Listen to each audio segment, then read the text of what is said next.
Welcome to my channel, The Binge Eating Therapist. I'm Sarah, former binge eater turned psychotherapist, and my mission is to use this space to bring content to you to help you understand your struggle with food and break free from binge eating. And today I'm talking with KATIE Barbaro. Barbaro? I think I probably should have asked her how she pronounces her name. Anyway, KATIE has been on her own journey with disordered eating and eating disorders, and she has written and illustrated a beautiful book about her recovery called Fed Up. And I had the great privilege of having early access to having a look at her book to see what I thought about it, and I loved it. I'm not being endorsed for this video or benefiting in any way financially from saying what a great book it is, but I really thought there was something special here. So I was really keen to talk to her, and we could have talked all day. I think I'm actually losing my voice. We talk about this idea of a true self. What does it mean to live in alignment with our values? You know, this idea of food, our approach to food mirroring our approach to life. There's so much in here. Those bigger existential questions about who we are and why we're here. I love all that stuff. It won't be to everyone's tastes, but I think there's something of value in asking ourselves these questions. So I hope you enjoy this video, and I will see you on the next one. Hi, KATIE. Thank you so much for agreeing to come and join us today and talk to us about your recovery. Thank you so much for having me. I'm so happy to be here. No problem at all. So perhaps if you're happy, you could kick us off by just giving us an idea or an overview of your journey to introduce yourself to people who are watching. And I appreciate there's a lot in your story. You've had quite a journey. But maybe just an overview so people can get a sense of who you are and what your experience has been. Awesome. Yes, I'll do my best to be brief in the overview. I kind of like to think of my story as both there's an inner world and an outer world. So I can start with the outer world of like who I am in the world. I'm an occupational therapist and a life coach, and I'm sure you mentioned this in the intro, but I recently wrote a book about my recovery journey. So I'm also an illustrator and a writer, and I've spent the last few years, traveling, and I basically decided at a certain point that I was just going to follow my heart and my intuition about what to do with my life and to kind of uproot it from the pre-selected paths that I had been on. So I packed my life into a bag and I started solo traveling for a year. And that same kind of nomadic lifestyle is still part of my life right now. So that's where I'm at. It sounds very eclectic, but it also makes sense to me because my life is very full of the things that light me up. And that's also been, I also have like 16 years of improv experience, and I've done stand-up comedy in New York City. So that's another big part of my story and my journey. Mm-hmm. But then the inner world. So that journey kind of went from, let's see. Yeah, I guess I started out being being a high achiever, I suppose. And I was very much fixated on like external measures of success of, I went to grad school and became an occupational therapist and like worked a job, and I had a boyfriend I wanted to marry, and I was going to, settle down and have kids, and just all of these things that were external values. And I wasn't at all aware that I wasn't actually aligned with my inner values, with my inner guidance system. And that manifested through disordered eating. So the misalignment that I felt internally was definitely something going on externally. And at the beginning of my, I would say, restrictive eating, like it kind of started by being obsessed with dieting, and that obsession with restriction, as we know, like ricocheted into binging and out of control eating. And then I was like so ashamed of that. And it was just this pendulum swing of dieting doom, as I say in my book. And I was so secretive about that. And at a certain point, catalyzed by a huge breakup. I basically, that came to a head in, it developed into bulimia. And at that point, I was like, okay, now I'm sick enough to get help. This has been a problem all along, but it was something that really put my inner world into perspective, in a way that I hadn't been seeing it before. And so I always say that I'm very grateful for having had that kind of struggle with disordered eating, because it's what really woke me up to the fact that I wasn't living in alignment.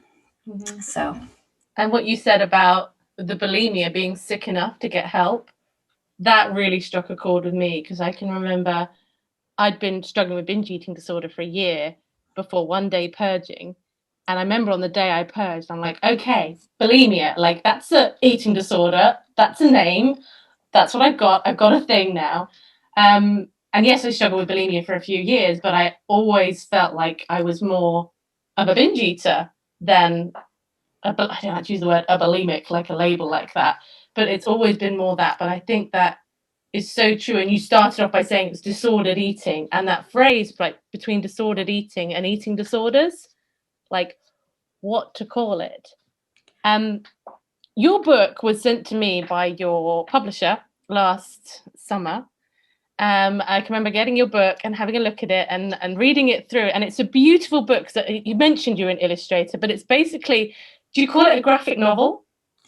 one could call it that. Sure. I would call it a graphic novel. Sure. Yeah, because there's these beautiful images on like every page, and it's also so funny. Oh, But like in a really poignant way, because there's no flippancy in the humor. And it makes me think sometimes of the groups I run, we can be talking about really painful stuff, and yet we somehow find this humor. So sometimes the humor is almost a bit dark, sometimes it's a bit ironic, and sometimes it's just fun.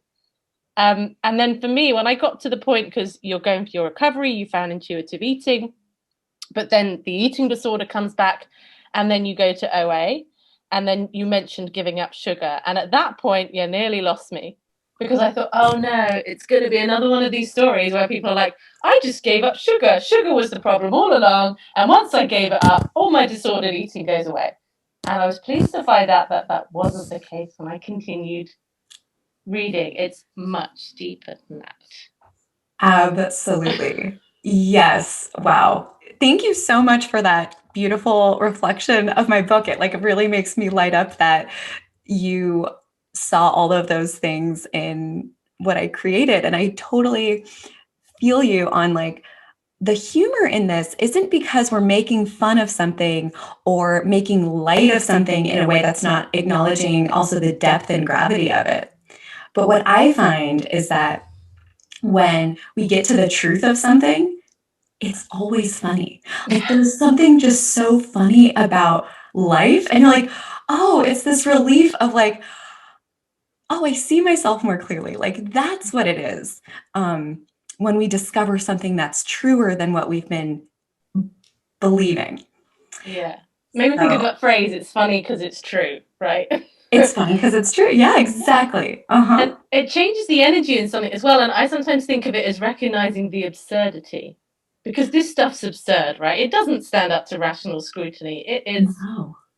So when we see that from a slightly different angle, or sometimes we hear something reflected in a certain way, I think the laughter is such a great way of beginning to change that energy around it, because the panic and the anxiety is always going to drive you deeper in, right? Exactly. The panic and the anxiety is believing the insanity. And the step away from that perspective, the step away from the insanity and oh, I'm seeing it from a different perspective and it lets me see how ridiculous that was. That's where the laughter comes, and the laughter's a sign that you're releasing something. I believe laughter and crying are both signs that we're letting go of a story that doesn't serve us anymore. Mm-hmm. We're moving into what's truer. Yeah. And it's deep. Your book goes deep. And so I don't even know if we mentioned yet, but the book's called Fed Up. And there was something that I'm going to read it out to you, because I think it's on one of the first pages. that I just want to read it, and then I want us both to just sit with it, and then I want to hear your response. Where you say it's not about being fed up with who you are, it's about being fed up with everything you're not.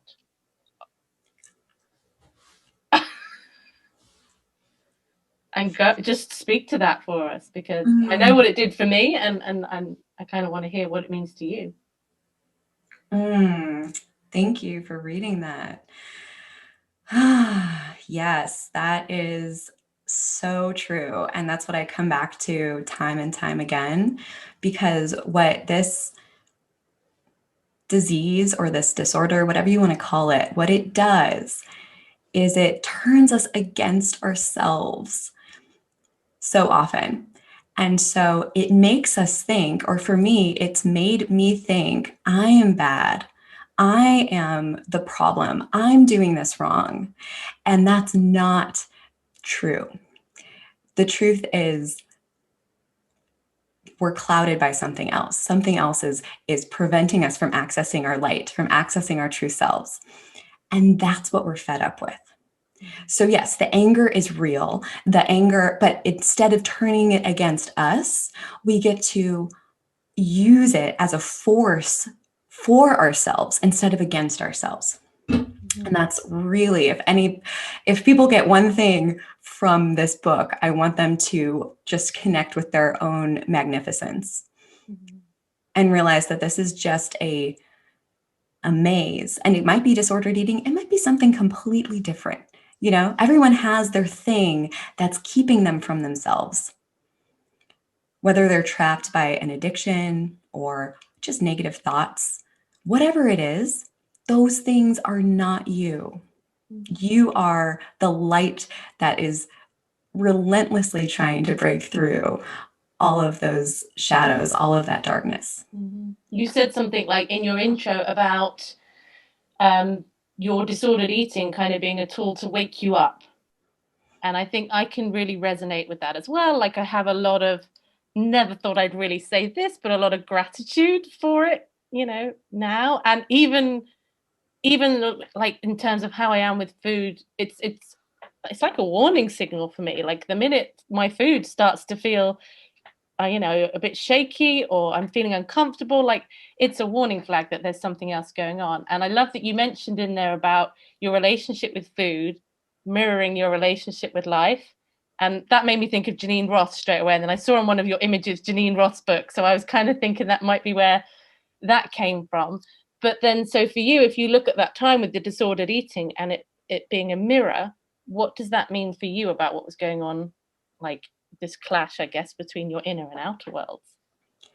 Yes, that's such I continue to come back to that too. And I also can relate to, like I can still have disordered thoughts or thoughts that are not quite me. And it's a warning sign that something in my life is a little bit out of alignment. And I guess what that meant for me back when I was first restricting and really trying to control my calorie intake, trying to control my body, how it looked, it showed me that I was feeling out of control in life, meaning I was afraid of the unknown. I was afraid of circumstances that were beyond my control, like being in a relationship with someone else who I wasn't in charge of, like we're here interacting with these other humans who have entire worlds inside of them. And I think I was just very uncomfortable with the uncertainty of all of that, right? The uncertainty of, but this person could do something and it might hurt me and it might trigger me and it might blah, blah, blah. And in an attempt to have more control and feel more control in my life, I was using my relationship with food to provide a semblance of control. And as we all know, skip to the end, spoiler alert, it doesn't work that way. But I can have so much compassion for myself for having tried that. It makes sense. I was trying to survive all of these coping mechanisms our attempts to survive, attempts to give ourselves love. And I can see that so clearly when I look back on it. I was like, oh, yes, that's right. I was looking to food, I was looking to dieting as a way to make my life make sense. And what a loving thing to do for myself. It was misguided, but it was still at the root of it, it was loving. Mm-hmm. That made me think about when you talk about the 12 steps, and the first step about admitting you're powerless. And I think that there's a cartoon or something, but isn't it disempowering to say that we're powerless? And the paradox, it seems to be a paradox, that if we say we're powerless, that somehow we get more power. And if we use the word control, because I think it's interchangeable here, if we kind of admit that we're out of control, that kind of, we somehow get a bit more control with that. Exactly. I think it comes down to accepting and embracing what is. So having the need to get more power over circumstances that we actually don't have power over, that is what creates disharmony within us. But when we come back to the truth that we are sovereign, we are safe, we have, like, there is so much that we do control, that we do have power over or power with. And when we simply allow ourselves to be and to also be in the unknown, it allows for so much magic to happen. So in the 12 steps, like what really, really touched me there is like, it showed me, like we were saying, it was like this zoomed out perspective of like, oh, I have been trying to be this all powerful being, and I'm trying to control things I have no business controlling. I have no business controlling what my body looks like. I have no business controlling other people in my life. I have no business in doing that. And when I really let go of that, I open myself up to be guided by a power that is greater than myself. Like when I allow myself to be in the flow of the present moment, that's when I experience a connection with God. I mean, and when I say that, I know that's like a loaded word, but this feeling of being in flow in the right place at the right time, where things just kind of happen that make sense, that feel right. And it's this inner knowing rather than an outer controlling. Mm-hmm. Rather than I'm the one orchestrating this, I'm just able to see my life is happening as it's supposed to happen as soon as I get out of the way. Yeah. And even, I suppose, for people that don't necessarily resonate with the idea of God or higher power, I can certainly attest to that experience of realizing and acknowledging something's beyond my control, accepting that and letting it go.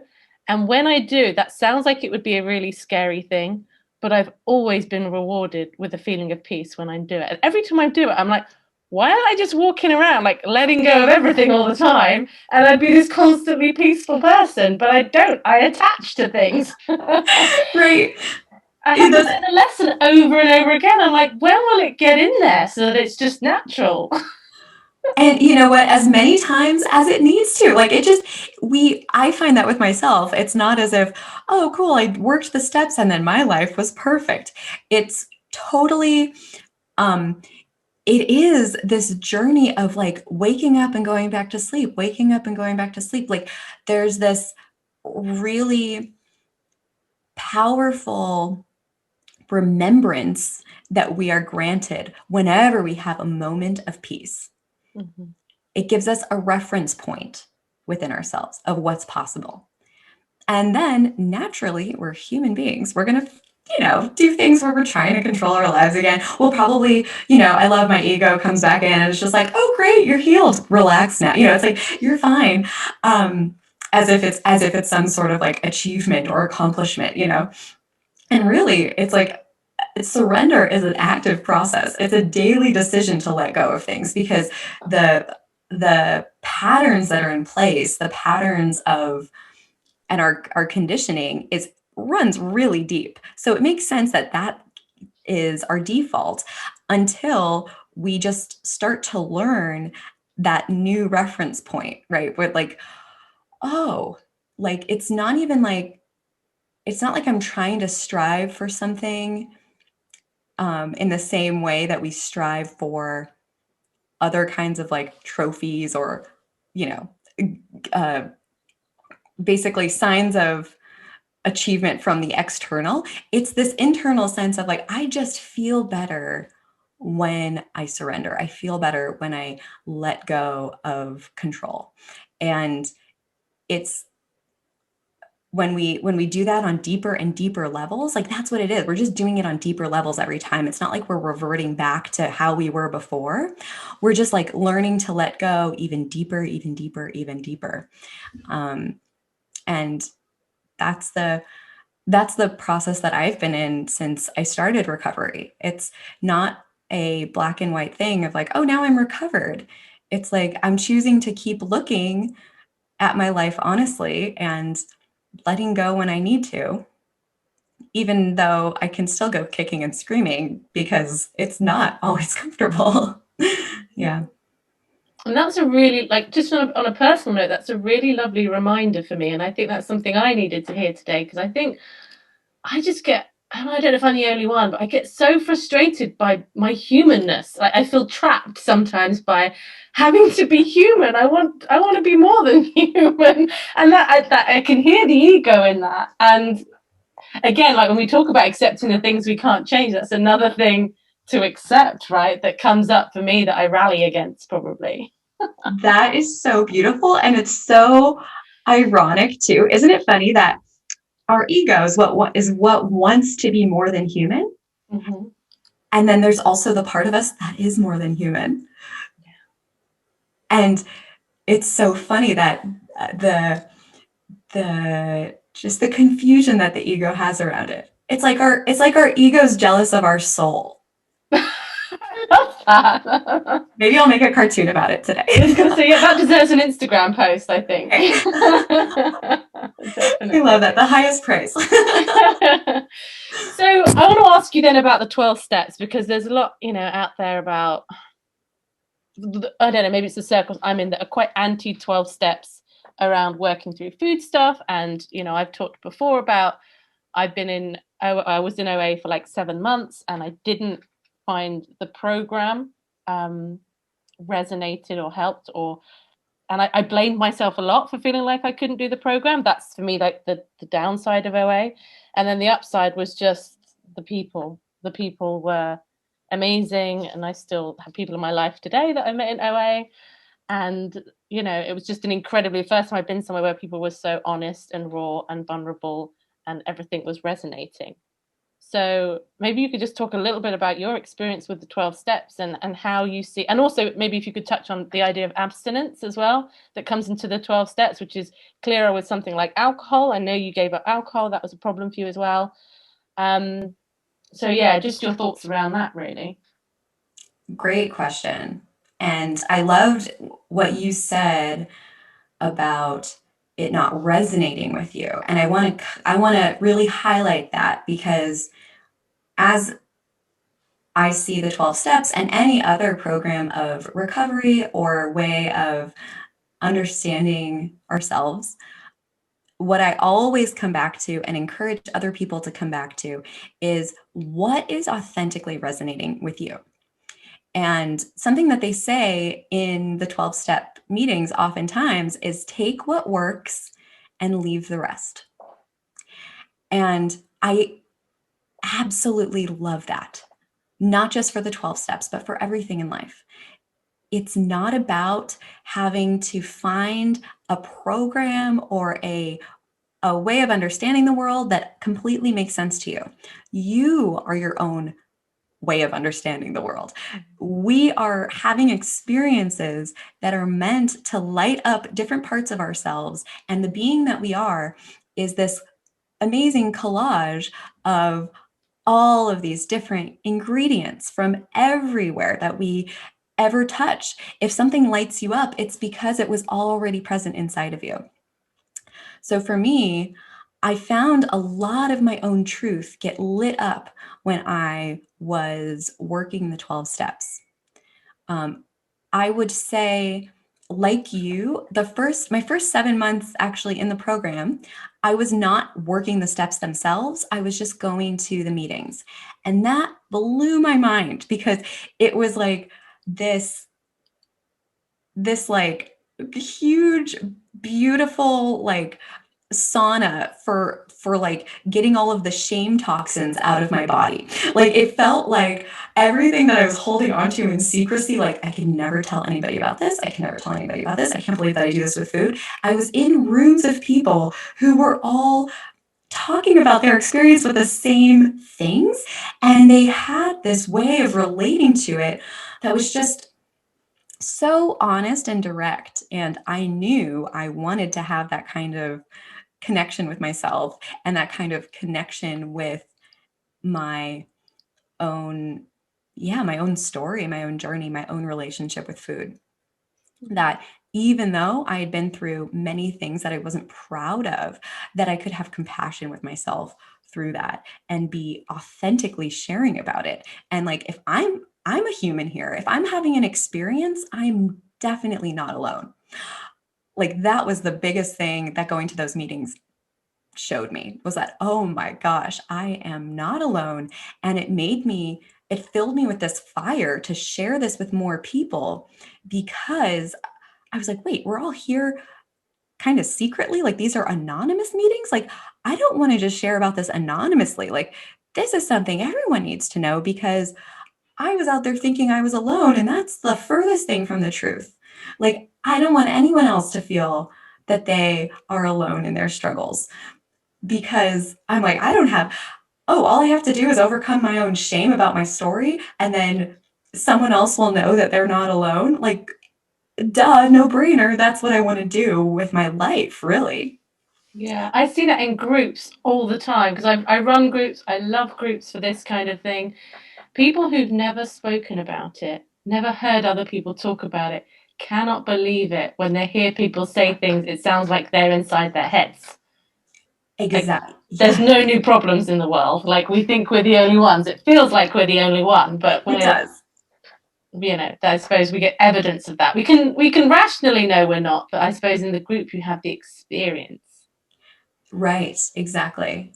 And then just to touch on like the 12 steps themselves, um, in my basically, I was kind of getting high off the fumes of the recovery meetings, right? Like feeling this sense of like, oh, great, I can just share and be open and whatever. And then I probably got a little bit of a recovery ego about it, because then I had a relapse with bulimia where I binged and purged, and that really woke me up again. There's all these wake up calls.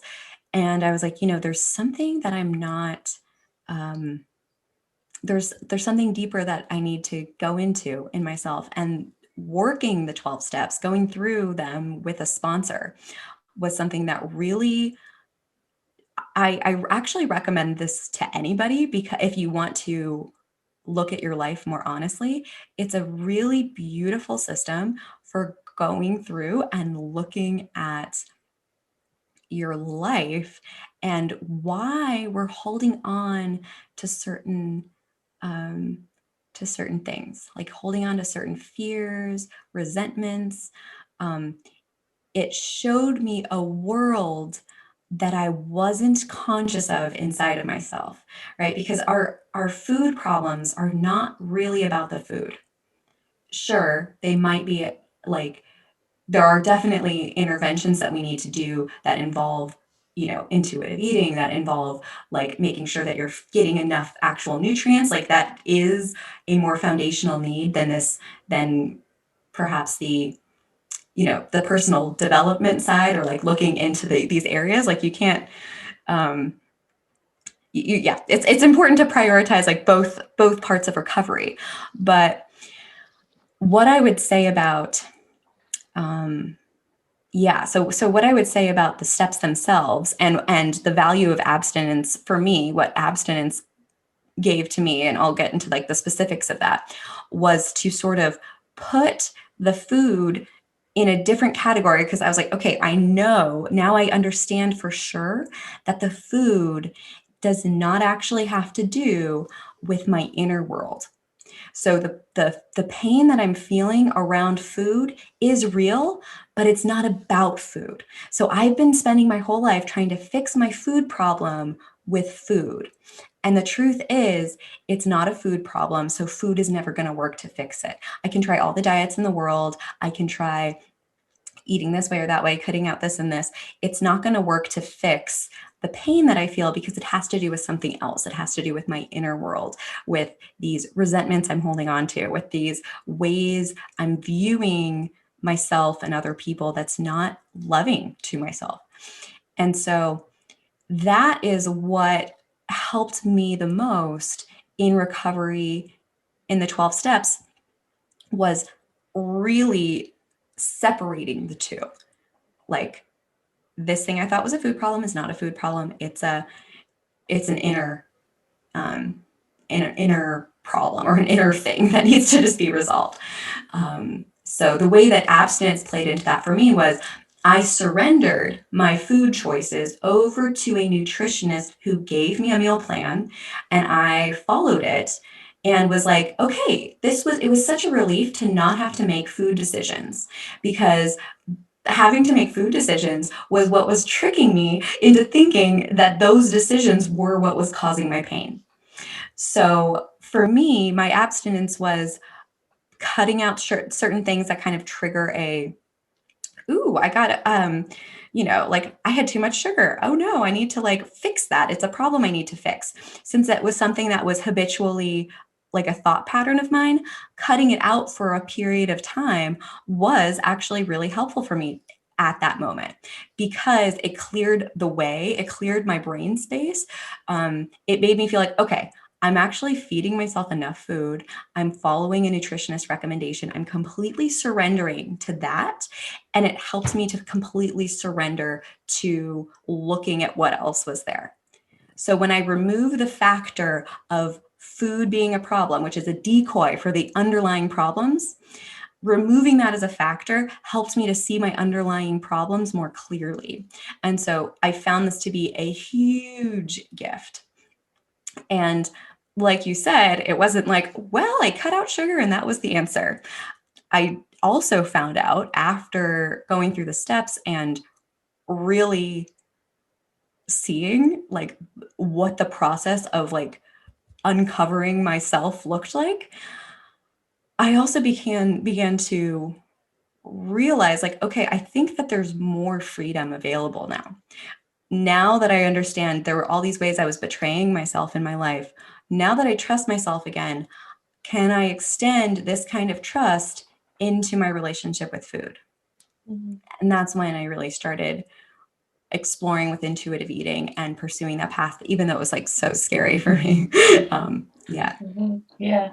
And that, you won me back with the intuitive eating when I was reading your book. But so, okay, the criticism that is leveled at OA and the abstinence style approach is that abstinence being another form of restriction or another set of rules. There are people out there who they go to a nutritionist and they're given a food plan, and that freedom to choose is taken away from them. Just the thought of that for some people will send them running to the food. And I think that's where people get stuck with it. I don't know what your thought, like how you conceptualize that problem. Yeah. Then I would say, if that's what is happening, it's not the right plan for that person. Like, I don't recommend necessarily doing anything that, let's see, like that is often what actually what would happen with me when I would put myself on a meal plan, when I would put myself on doing this. For some reason, like, since I was working the steps while doing this, I was able to make this decision as a way of surrendering control. And it the intentionality behind it was really, really centered in my values. So I was really making a centered decision when I did that. if we're doing it with the thought in the back of my mind of like, this will provide me with safety, this will provide me with, you know, a sense of control and security, then it's a false. We might think it's our values, but it's actually our like our protective ego, our thing that's trying to get comfort or like love from an external source instead of sourcing it internally. So I guess what I would say about that, it goes back to doing what truly resonates with you. And it's okay to try out some things to see if they resonate. And they might not, and that's okay. Like it's 100% more important to listen to what's really resonating with you. But part of that resonating thing is like what's the you that you're talking about. So if the you're talking about is like the diet brain, then it's like, yeah, great. I think going on this meal plan really resonates with me because I'm gonna definitely not get fat and I'm definitely not gonna whatever. And like that's okay, cool. So that's resonating on a certain level and it's gonna be demolished once we get a little deeper. Mm-hmm. So, do you remember Janine Roth's restrictors and permitters concept? Yes. In her book? So, just really broadly speaking for people watching, this idea she kind of divides disordered eating into two categories. You have the restrictors on one side who they want the rules. They just want someone to tell them what to eat so they can follow that, not have to think, all of that. And then the minute something breaks, they'll binge, then they'll beat themselves up. It just proves they can't be trusted, and they rush back and try and put all their rules back in. That's the restrictor. And then the permitter is much more permissive in their eating. So they might look like they're having a good time. They might look like they care less.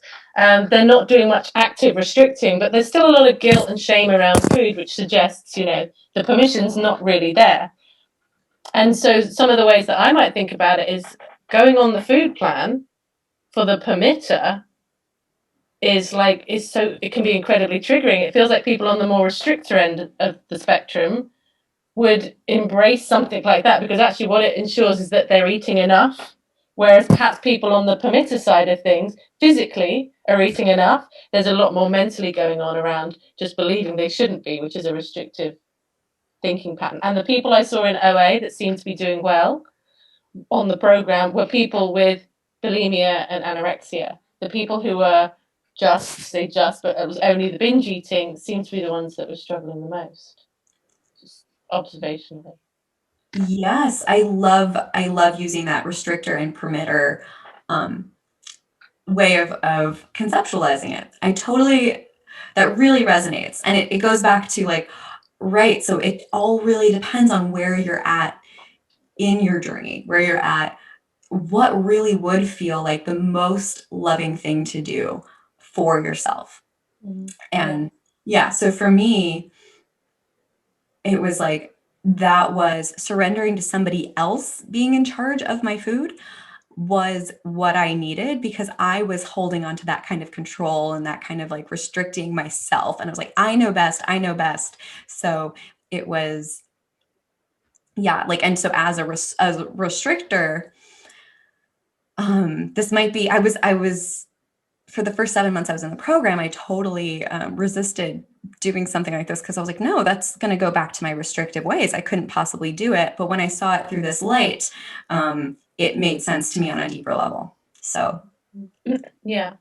So I want to talk to you a bit about recovery because that's what people are interested in. People are going to be like consuming stuff about this. They're struggling with it. So I get a lot of questions about the main one being along the lines of how do you recover? So I quite like that there was something you wrote in your book about how you defined recovery, and there's also something on your Instagram, and they're both different, but they're both completely like aligned as such. But you wrote in your book, and again, this resonates with me, why I wrote it down. You wrote that recovery is not a destination, it is a remembering of who you really are, available to you in each moment, an uncovering of your true self. And the words true self, I think, really jumped out at me because I think it's resonant, but also like, well, I'll ask you, what does that mean to you? Do you think we have a true self that's just covered up, or what? Yeah, I love this. It reminds me of what you read at the beginning of our interview of being fed up with what we're not. And it's about allowing our truth, our true self, our light, whatever you want to call it, your soul to come forward. So we know when we are in our true selves because it feels really good. Like it feels amazing to be ourselves. And it's tricky because we live, at least in the Western world, we live in this society that has many boxes we could fit ourselves into. But being our true self is like basically like there's no box for it. There kind of is, like our physical body seems to be this box for our spirit, like who we are. But it's yeah, I kind of see recovery as like you read, like uncovering this just spirit of who we are without all of the veils, without the stories that we're telling ourselves. And so the reason why I find all of this to be so humorous or so funny is it is ridiculous, the things that we think we are that we're not. One of my favorite spiritual teachers, Matt Kahn, says, if you don't like yourself, it's just because you don't know you yet. It's like, if you don't like you, it's just because you don't know you. Don't worry, you are specifically designed to love yourself. And so once we discover who we are, it feels like you're becoming your own best friend. Okay, so let's say someone's watching this and what you say resonates and they're like, yeah, but they feel so far away from their true self. But I want to discover my true self. What's there that's tangible? Is there anything tangible that can be offered that can help people get there if this is something they want to pursue? Totally. I would say kind of start jiggling around. Like feel your actual body. Like I love the word tangible. Hang on. I'm British. We don't jiggle, not You don't intentionally jiggle. anyway. Okay, if you're anywhere but in Britain, you can jiggle, and if you're in Britain, maybe do a little have a little bit of tea and wiggle your pinky. I love it. Yeah, that's such a good question, and it brings up like again, like in addition to the concept of like move towards what resonates with you, move towards what lights you up, but understand that that's a physical experience. Like just starting to notice what is how your physical body, your physical vessel feels in the presence of certain people, certain activities, certain energies, certain times of the day. Like notice how your body actually shifts how it feels in the presence of different stimuli. You can be like an anthropologist observing yourself like this. Like how are you feeling watching this interview? Is something lighting you up? Like, and what does that feel like? Like for me, in my physical body, I actually have chills like going up and down my legs right now because I feel like I'm really activated by something true. So I feel this as a physical body sensation. That's how I know I'm in my truth. Like I know, I don't know what I'm going to say next, but I know that it's coming through with a certain frequency just because of how my body feels. I know that my body is in a certain frequency. Mm-hmm. Yeah. And so then the second part of recovery, which I think might kind of tie in with some of the things you're saying, which is something you were talking about it. I was watching your Instagram videos and you said it in one of your videos. Mm. You said that for you, recovery is making the decision to pursue the thing that makes me feel most alive. Mm. Yes. Just tell Yeah. us about that. Like because some people might be like in the moment, maybe someone's saying, well, actually, food makes me feel alive.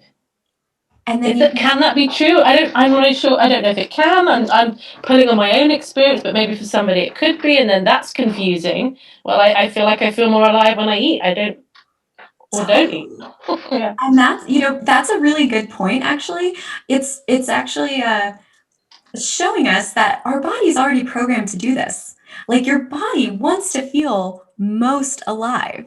And so if food is the only thing in your life making you feel alive, of course you're going to develop like a binge eating disorder because you're like, I got to get more of that alive feeling. That's what every addiction is based on. I think there's a desire for us to feel alive. And there's this feeling that we get from certain substances, certain behaviors that create a sense. We get like a little hit of dopamine, a little hit of serotonin, aliveness. I would call that the aliveness hit that we're getting from eating, maybe, or even the hit from restricting and like, oh, I only had this many calories today. Ooh, I feel so alive. But at the end of the day, those are like superficial markers of aliveness, because I think we all know, like, so I want to validate that experience of like, of course you would want to get more of that because that's what we're designed to do. We're here to pursue our highest excitement. And so if our life isn't full of things that light us up, we're going to be seeking that out in wherever we can get it. So keep that feeling. That feeling isn't bad, but like that feeling can be here all the time if we really start listening to ourselves on a deeper level.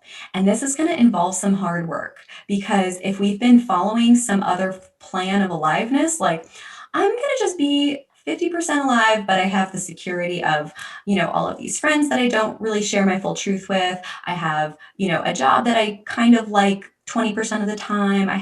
There might be big areas where we're not being honest with ourselves, or where we're like telling ourselves we're alive, but the feeling isn't actually there. Mm-hmm. I'm not saying go out and quit your job and break up with your, spouse. That's not what I'm saying.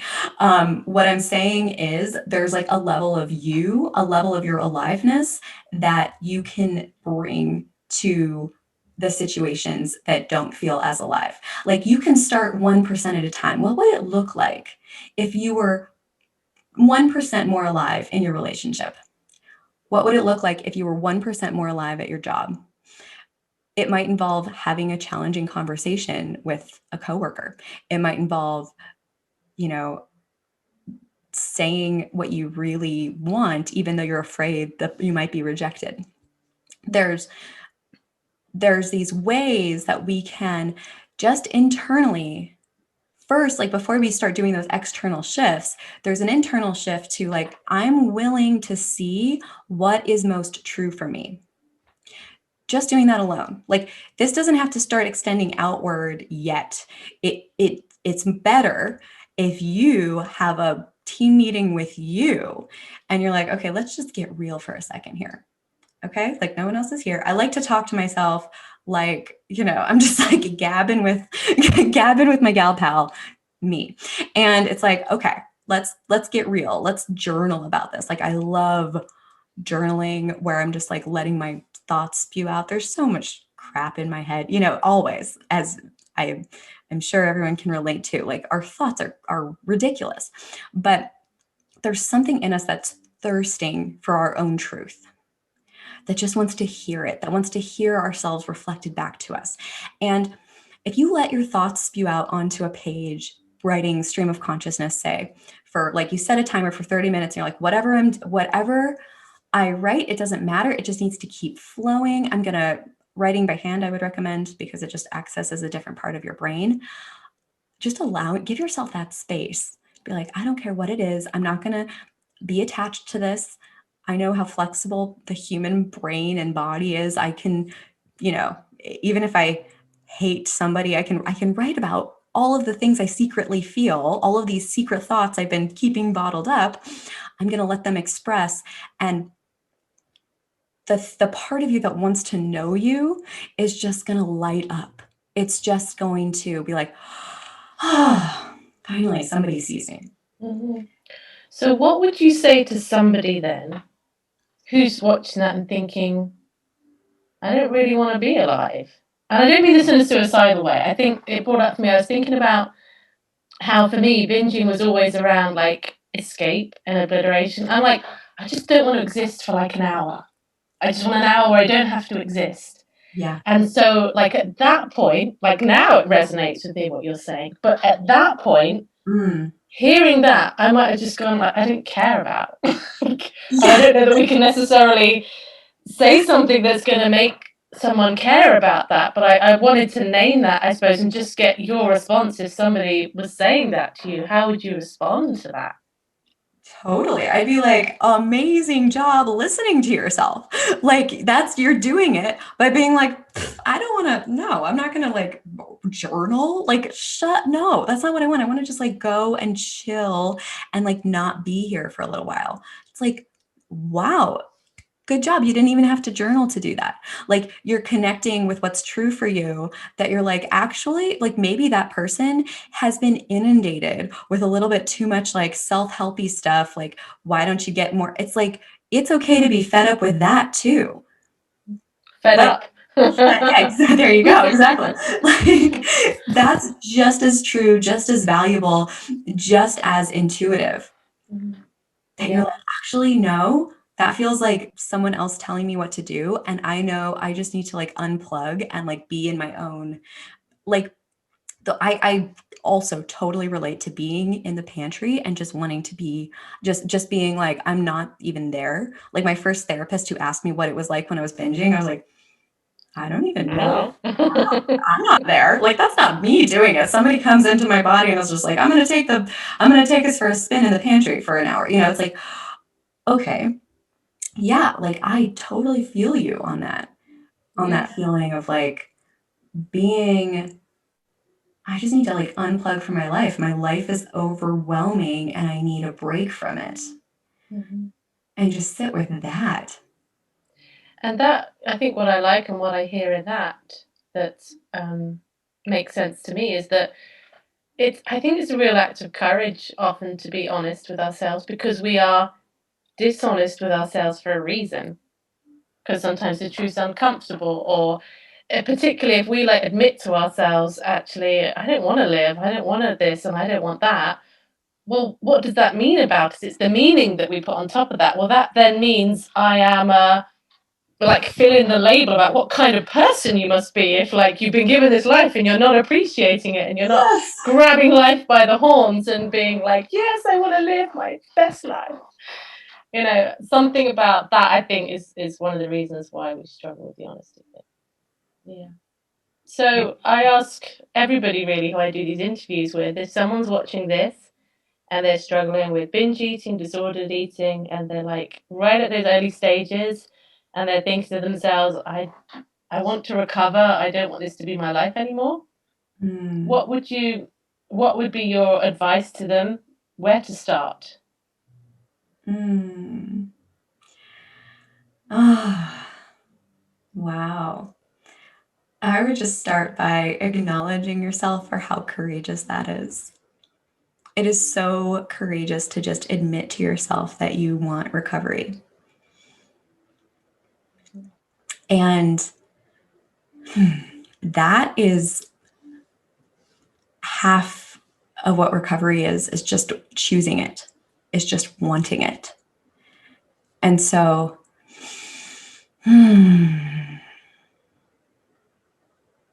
yeah, I think that the place to start is with this appreciation for yourself, because the part of you that wants recovery, that's the real you, that's the true you. And just really giving yourself love there, really starting with gratitude directed inward, right? You're not the problem. But you are the answer, right? You are the answer. Yeah, that's so true. Yes, exactly. You're not the problem, but you are the answer. And so that's a beautiful answer, actually. It starts, that part of you, start listening to that part of you. Listen to what she or he, if someone is not a woman listening to this, listen to what the being inside of you that wants recovery, listen to what they're saying. Start asking that person questions. You can, I oftentimes will have a dialogue with myself where my crazy brain is like, well, what do I do about this? What do I do about this? What do I do about this? I don't know. How are you going to recover? Write a letter to that part of you that wants recovery and see what happens. Write a letter back. Yeah. There's so much wisdom inside of you. And the path that you choose doesn't matter as much as the fact that you're choosing it, that you're choosing it from that place of that deep resonance of wanting yourself, of like really wanting yourself. And that's what I want for you. I just want you to want yourself and to have yourself and to sit in yourself and feel at home. I think that's possibly one of the most challenging answers I think I've ever heard to that. And I appreciate you for that, because I, over and over again, people are coming to me and they're saying, tell me what to do. What do I do about this? How do I do this? What should I do now? What's the next step? And because the one thing that I say we, human, me, doesn't want to do is to go inwards and have to find the answer there. Like, can somebody give me the answer from out there? Can you just tell me that step? Like something really tangible that if you do that, I will know I'm making progress, that certainty. Yeah. And, 100% on board that finding a way to embrace uncertainty is the job, or a big part of the job of recovery. Mm. Yeah. I would, yeah, and I guess maybe the in a tangible sense, rewriting what it means to like take a step, or to we think in this linear progression of like, what do I do next? Like, makes total sense that we have those kinds of questions. But what I would say is first throw that out the window because like, and realize that you're actually doing it right now by being here and by wanting this. That is all you have to do in any moment of your recovery. It's like coming back to who you are and being present with that, whatever it means. Even if it means, I don't want to listen to this, this is like triggering for me. Great, that's, you did it. You did what you were meant to do in that moment. You took care of yourself. It's like starting to see how you've actually been doing this all along. It's going to help develop your self-trust again. Mm-hmm. Because that's what this is. It's like we feel like we can't trust ourselves. That's how I felt. I felt like, how am I ever going to trust myself again? And it makes sense that we look to other sources, to other people to help us. And thank God you're doing the work that you're doing and helping so many people reconnect with themselves. Like that's my goal every time I work with someone as a coach. I tell them very explicitly, I am not here to tell you what to do. I'm here to connect you with your own inner wisdom again. That's my only intention. Yeah. And thank you, Katie. There's so much wisdom, so much that you shared with us today, and I know you're out on Instagram now because you've got I think, remind me what the Instagram handle is. I'll put it below. Is it Fed Up Book? It's at Fed Up the Book. Fed Up the Book. Yes. So people can go and follow you there. Like, it's quite a new account, and I'm really enjoying I went on an Instagram binge, excuse the phrase, this morning and devoured all your content and had to stop myself just from liking all your posts. Otherwise, you'd have got these notifications with like 15 likes and just been like, what? Oh, please like it up. And if you're listening to this and this resonates with you, send me a message. Feel free to reach out. I really like, this is work that lights me up. So like, don't be shy. I feel so grateful to just get to share my story and what's true for me. And if you feel inspired to reach out, I totally welcome that. And I send you just like so much love. Lovely. Thank you, Katie. I will link to your book, your Instagram, everything below so people can find you there. And yeah, I just want to say thank you again for coming on and for just sharing all your lessons with us. Oh, thank you so much, Sarah. This was amazing.